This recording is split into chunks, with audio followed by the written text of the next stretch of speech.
the official legend table, which, since they're going to speak, let me introduce them. We're at the head of the table. We have Gene Crosby, we have John Paul Justison, we have Dale Vaughn, Robbie, and Rex Justison.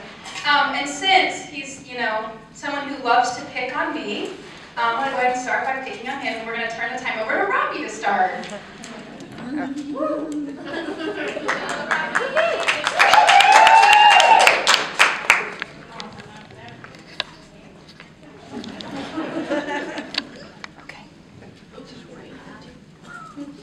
Are we wanting funny stories, or are we wanting what it looked like when we was kids, or both? Both.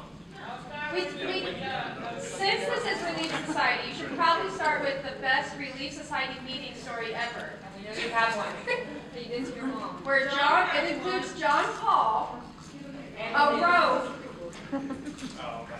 and your remote. I forgot that was really sad.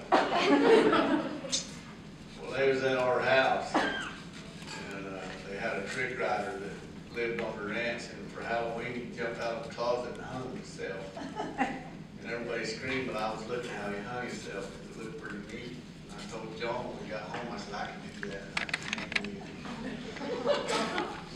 And so we got him laid out, and I tied it around his chest and put a loop around his neck.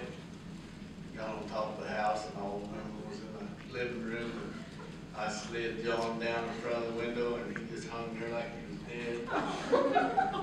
And then when we went to screaming, I snatched him back up on the house, and we was laughing. My mom come running out, and they were saying, I swear he was hanging right here. So I slid him back down there, and they screamed again, and I snatched him back up, and we laughed. And the third time I slid him down, Mom was there. She grabbed him and about jerked me off that roof. I was holding for everything I had. She was sliding me down that roof. I got a beating. Yeah, John got it first because he was hanging it down there. That's why I was scared to come to this side tonight.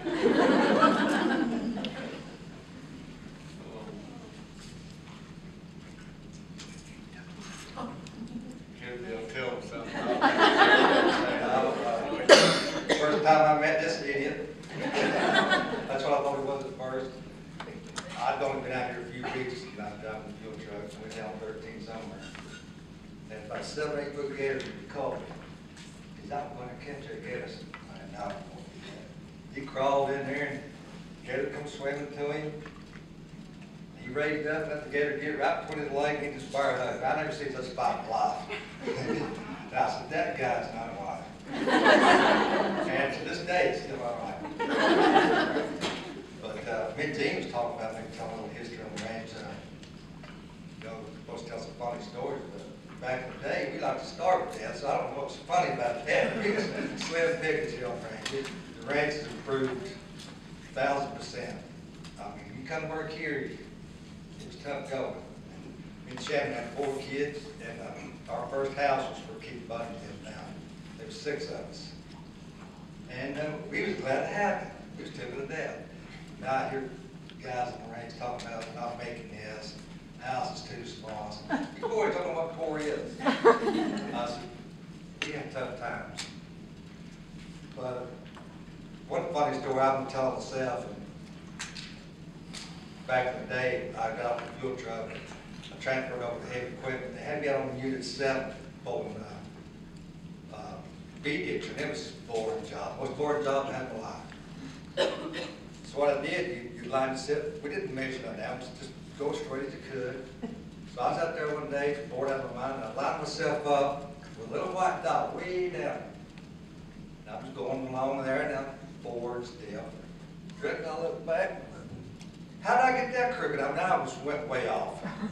And after a long line of cuss words, I said, how did I do that? So I sat there a while, I got looking. I lined myself up with a cowbird. He was just steadily moving, I was steadily following him. We can all be stupid.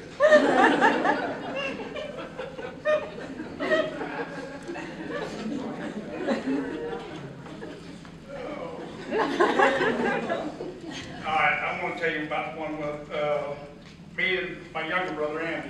He's not here, so. Anyways, we both had a couple motorcycles, and way back behind the house, Lucky dug a brand new water hole, and the dirt hills were humongous. And I could go right to the top, but Andy would get about halfway up there and he'd spin down, and he'd have to go back out there. I said, hey, go out there and get you some speed up. And he goes out there, and a little farther than I thought, but anyways, here he's come wide open. And I know he's going to let off the gas when he gets up there a little bit. Well, he don't. Well, he's on that thing going up that hill, and he looks at me as he's going back. And into the pond he goes. And motorcycle and all. And it took us about 30 minutes to get it out, holding our breath, pushing it up, but the thing fired up after a while. It was pretty good.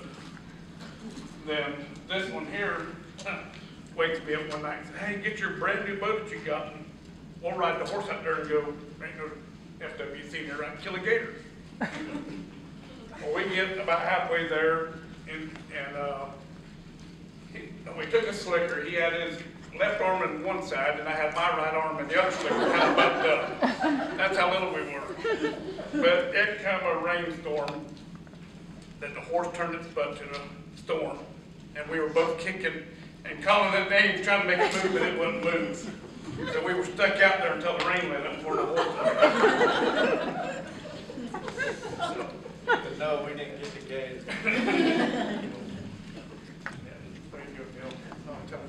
I might follow up a little like what Dale was saying and give you a little bit of history of the ranch. I don't know if a lot of you can picture what the ranch looked like in 1950 when the church bought it.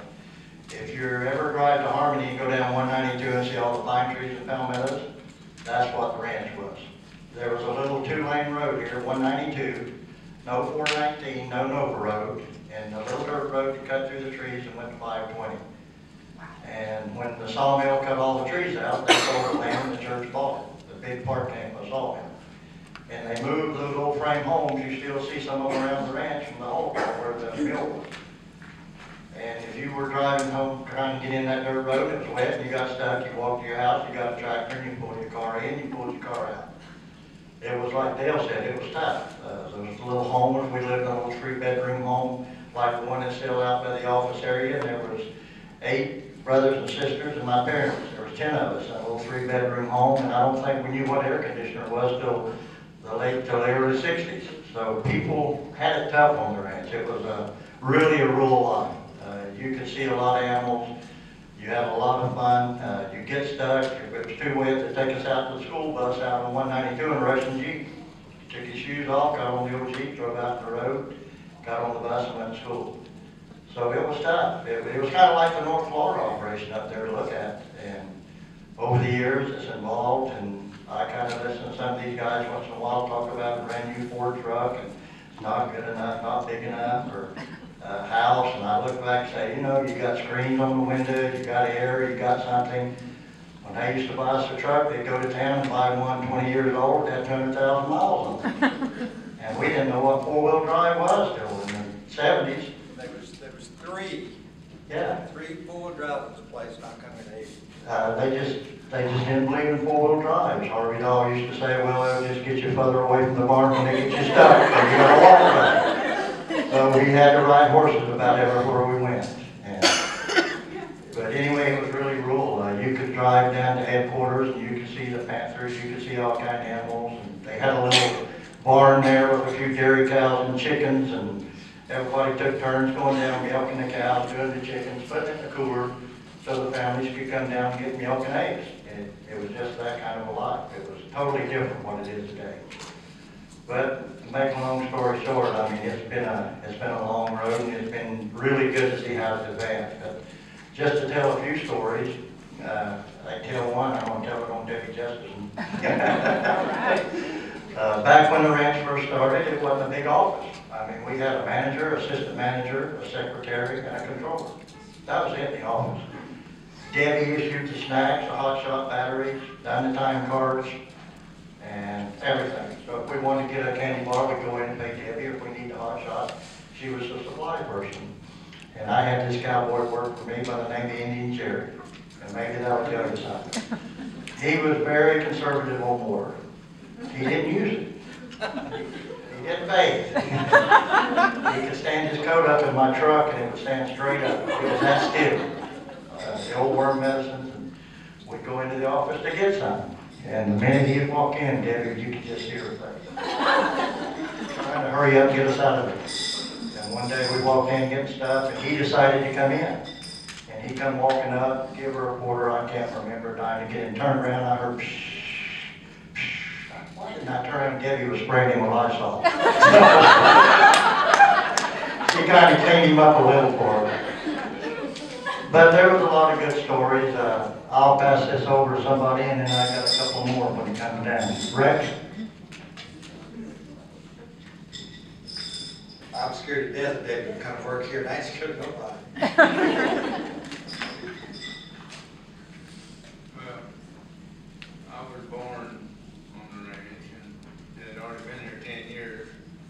And I remember going to the school down there in first grade. Second grade, I started in it, but they shipped us to St. Cloud.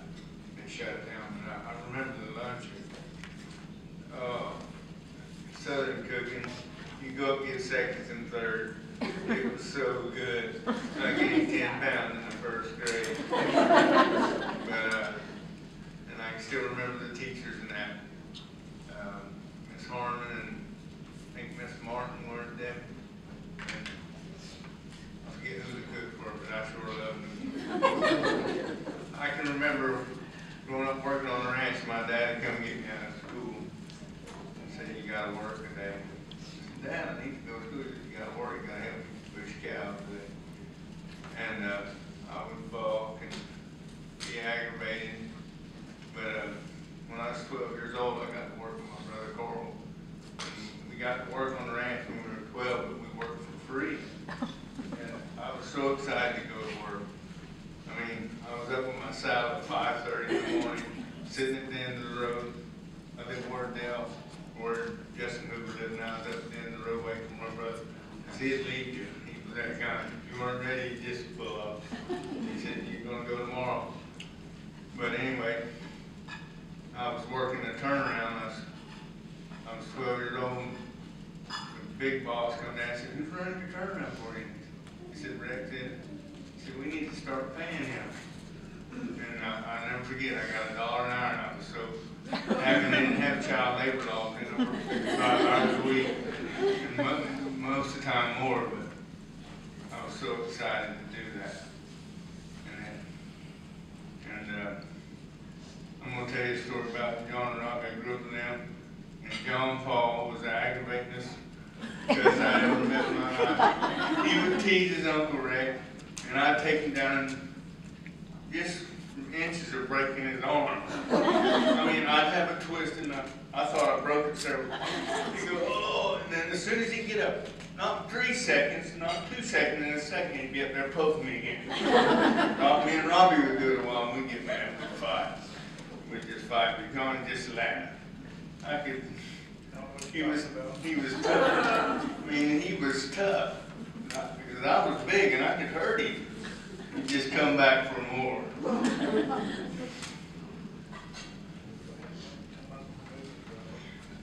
Yeah, that made me think about when Jaws first come out. John was a little snot, and it was a full moon just like Jaws. And Rex said, you want to go swimming? I said, no, we threw him in the car. We went down the swimming hole, and he was screaming. He knew it was going to happen. We drug him out in that swimming hole, and the whole time we were swimming out there, we was going, nah. When we turned him loose, he walked on water just as plain as Jesus. That's no lie, you never.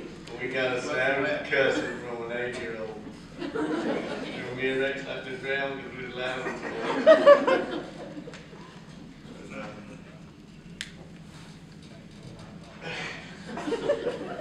We used to hang from his feet going down the road in the truck and trying to make him give when he had a Huey Lewis hairdo, one of that flat top. And we'd drag him till his hair got on the highway and hold him there, and he'd never give. And we had to pull him back in so we didn't drop him. Tell your story about the bridge. Remember, and your dad, you guys were skateboarding or something? I was John and Andy, I had to let John tell you that. That was better.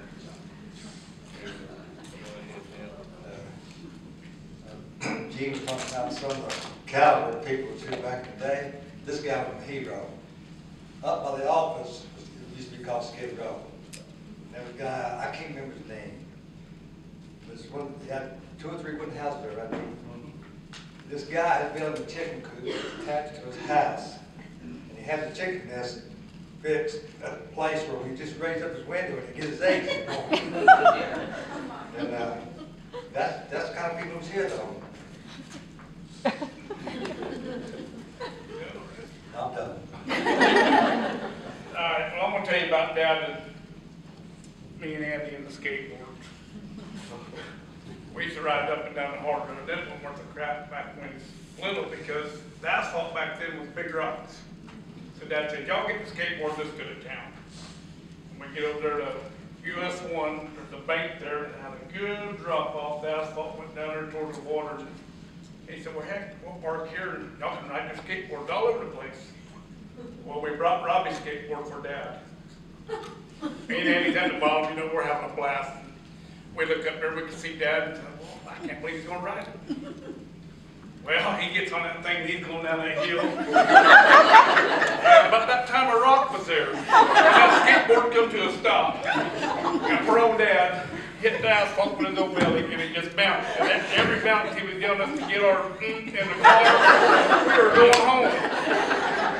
So we got in the car, we didn't dare laugh. About halfway home, we pulled a shirt up. And it was like hamburger. It was bad.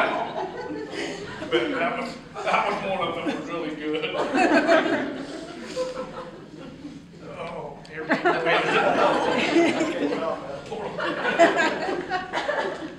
Yeah, I can remember one story, and it'd be nice maybe to relate this to you. A long time ago, years ago, before farm management started farm management, a lot of the general authorities were involved in the ranch. They were on the board, so we had a lot of visits from general authorities, and especially from President Kimball. This was his vacation place. He had a hat and a pair of boots up at the home where Harvey Dahl lived, and when he got a time to leave, he'd fly in, we'd meet him at the airport. Nobody knew he was coming, they didn't let anybody, not even people in the ward, till he would walk in the side door. And I can remember one time when he was at the Dahls, and Harvey Dahl asked Paul and I if we'd come up and have dinner with him. So we went up, nervous as we could be, and I was sitting on one end of the sofa, and President Kimball was on the other, and Mr. Gall was in the chair, and we were talking, and I think he was talking about home teaching. And we heard a motorcycle revving up, pulled up on the drive. Harvey said, oh, I know who that is. And it was Robert. Robert had a motorcycle. And Harvey said, oh, that's Robert, I want to see what he wants. And President Kimball said, oh, he's got here on the ranch, Robert, because he done security with us. He said, I think I'll take a spin on that.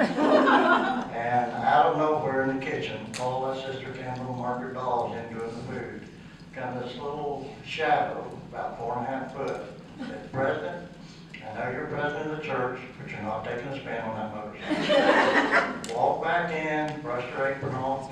He sat down and said, now where were we? So that goes to tell you, there's some power in the room. It just ended just that quick. And I never forgot that. That little soft voice that come out and said, that's it.